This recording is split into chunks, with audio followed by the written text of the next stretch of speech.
Tuturuan ko kayo kung paano mag-arm wrestling pro.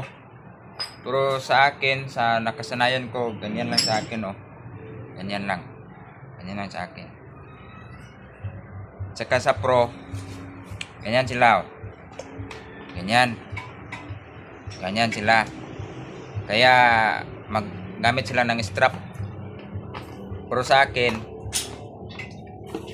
hindi ako magganyan kasi sa experience ko, ganyan lang sa akin. Ganyan. Nakahook. At saka pag mag-attack na ako, ikuhaan ko na sila. I-down ko na sila.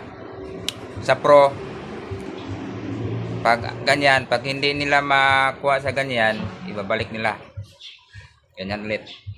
Sa akin, pag ganyan, hindi ko makuha, tuloy-tuloy na yan. Hanggang sa maubusan ng stamina, lahat lakas. Tuloy ko na yan, hindi ko na ibabalik.